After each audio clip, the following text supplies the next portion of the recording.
Jacob and Niccolo were starstruck by this story, having been taken in by it completely. "Wow, so Kapreet saved everyone? That's amazing," Jacob remarked. "Yeah, but don't forget about that girl and her ocarina," Niccolo said, making him nod in reply. "That's right. Without her, the whole city would have been razed to the ground," the old priest said.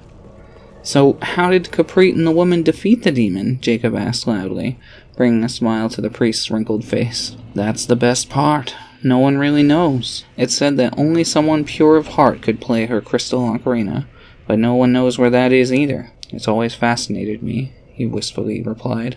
"All we really know about any of it is that Kapreet was a master of the winds. So to this very day, every building you see in our town has wind chimes hanging from it, as a symbol of Kapreet's protection. Other than that, sometimes it feels like we know dreadfully little about the old story. But I suppose that's how legends go, isn't it?" The boys just nodded, letting the tale of Kapreet sink into their minds. They spent a few more minutes talking with the old priest, but found little more of substance to be gained. The priest knew nothing of the wolf creatures, nor the bright light reaching for the moon. Slightly disappointed, but encouraged by the tale they'd heard, Jacob and Niccolo returned to the streets to resume questioning the masses. Unfortunately, they were left empty-handed and returned to the inn shortly before nightfall. Lial had already returned, and she brought Dawn with her, happy to be able to spend extra time with her doted daughter. They spent a short time recounting the story for Lial and Dawn, and the young girl seemed especially taken by the tale.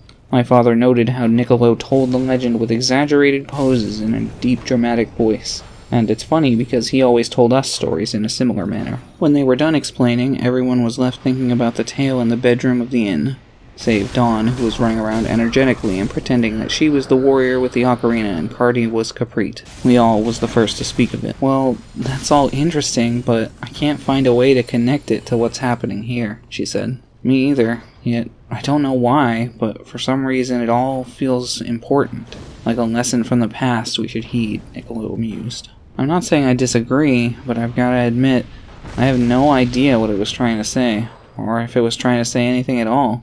It just seems like an old legend to me," Jacob offered, crossing his arms. "With the information we have now, I agree. It seems entirely unrelated," Lial said. Niccolo pursed his lips and wiggled them back and forth. "Yeah, but I think I'm going to keep it in the back of my mind.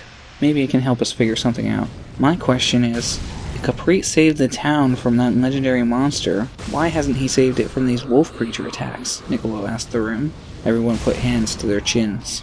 "It's troublesome, isn't it?" Lial asked, somewhat nervously. "If Kapreet is the guardian of not just this town, but maybe the surrounding area too, then maybe it's possible he's been overrun. Legendary creatures aren't taken down easily, especially by simple beasts," Niccolo said flatly.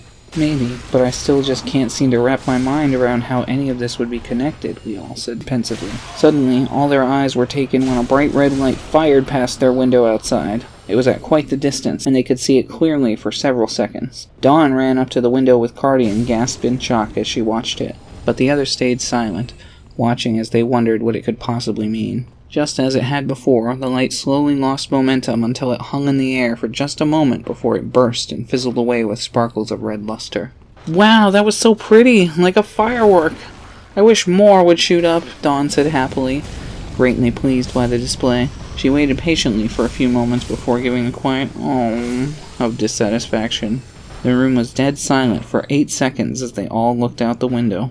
Then, that silence was broken by a scream of terror from not far away outside.